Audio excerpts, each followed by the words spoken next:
frenemies.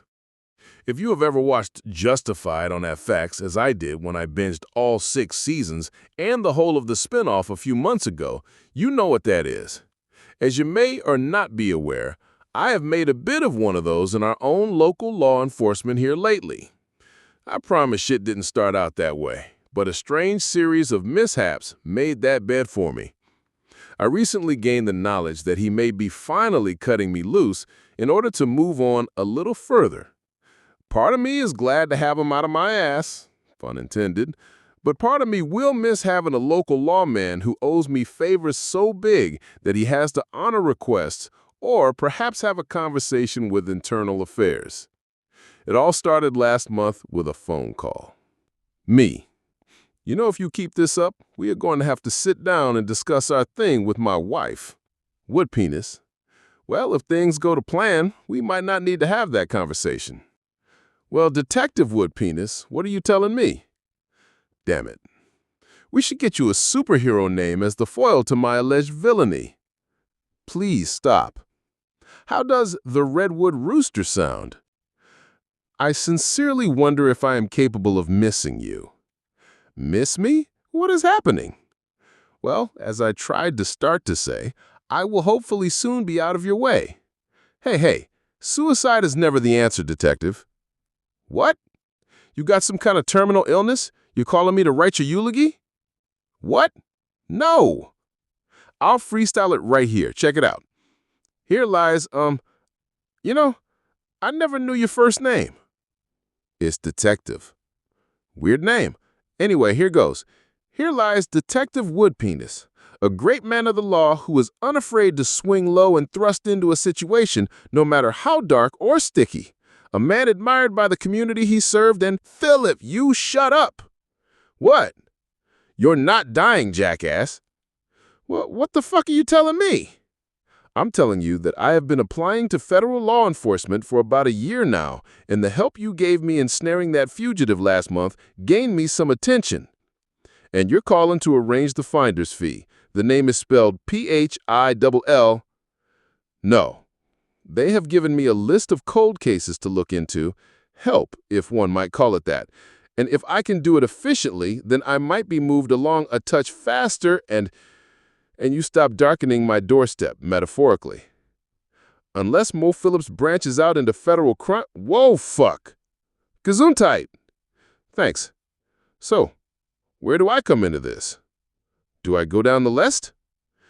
No, actually no. You remember a few years ago when they came to my old house thinking I was selling unregulated coal off the books like a heroin trafficker or something? I remember you yelling at the news like a madman. Whatever happened to that case? It's one of them I have to choose from. Well, let's do that one, since it is personal to me. Fine. In order to proceed into this without informing this man how much I actually knew about this and where the whole situation settled to an end last year, I sat him on ice for a week or so as to let him think I was researching and gathering information. No calls, no texts, and he already knows he isn't allowed to come to my house unless I call and need a police officer. Digitally, I retraced my steps from last year's slog to the North Pole and crafted out a story to tell Detective Woodp to wash my hands of it, and hopefully him for good, so I can crime in peace again. I assembled the shittest dossier one could imagine. In it, I cited confidential but credible sources, complete with pictures from my old phone. I had long since scrubbed my personal account information. In it, I chronicled the fact that the coal was coming from Santa Claus and his bag as a punishment for some named jackass in the naughty act of robbing Santa, or at least trying to rob Santa. Included were the GPS coordinates to the Santa's village and explaining that the one Santa was abusing his particular Rudolph by keeping him on drugs and another using his elves as an enslaved workforce. Inevitably, the phone rang. Me. You got what you need? Woodp. Santa fucking Claus? Yep. Do you want me to get fired from this job and not get the new one? Actually, kinda yes. This isn't funny. Only kinda, though. Look at the pictures. Some are from 2018, before this AI shit took over the universe. The people in them don't have weird eyes and fingers and shit. Noted. So that shit is either real or real enough to look into. Either way, get Interpol or whoever you need to do this shit over international jurisdiction and go look into it. I have done all of this for you so far. I'm gonna start charging soon. Fine. What happened next was outside of my purview because I'm not leaving NC again until spring at least, and it is technically none of my business and completely off the books. What I do know and remember is that the assembled team of Santas are not to be trifled with, and these geniuses have no clue what they're heading into. Since their travel to this operation is mostly on the books, travel up across and over Canada would take them exponentially less time than it took my dumbass to hitchhike. That said, I will have wasted just enough time in getting them to see that Santa is actually a plural group, while also walking them into a booby trap that might actually just put him and several other federal and/or international law enforcement persons out of my misery. Naturally, the phone rang again. Me. How was the North Pole? Wood penis. Cold, and what the fuck? He's real. They are real. Did you meet any of them? I was tied up for 3 hours. Did they waterboard you? No, I came in late into the commotion. Commotion? A team was sent ahead to scout the place. One of them apparently stepped on a candy can and alpha dropped, and the cracking sound startled a reindeer, which alerted the Santas.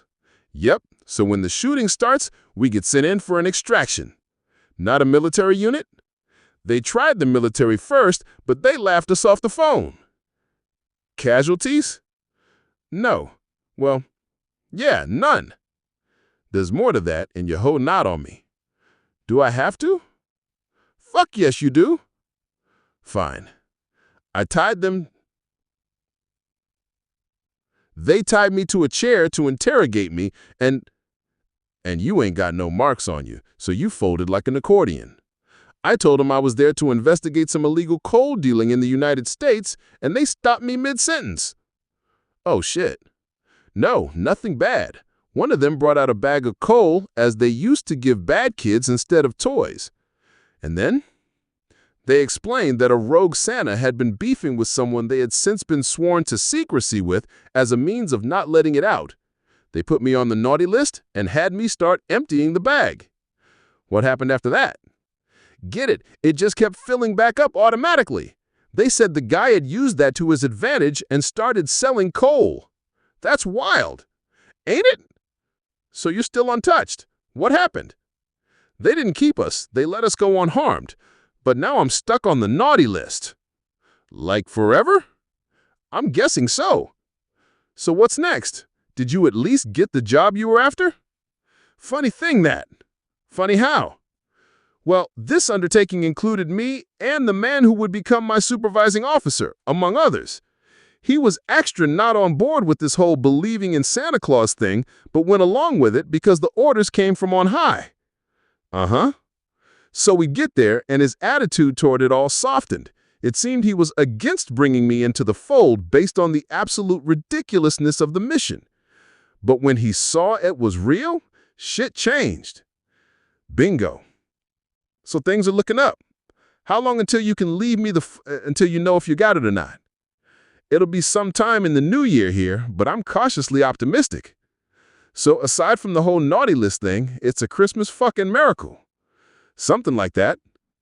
So it can be said that I helped you after all. Merry Christmas, Woodcock. Thank you. Merry Christmas and Happy New Year to you, Mo. That bastard, he did it again. I guess if my attempt to get Detective Woodcock and several federal agents smoked for being on Santa's turf uninvited fell through, the least I can be thankful for in the new year is a very real chance of finally not having him local enough to keep fucking with me. Oh, and the added pocket ace of having a federal agent who owes me favors. Merry Christmas indeed.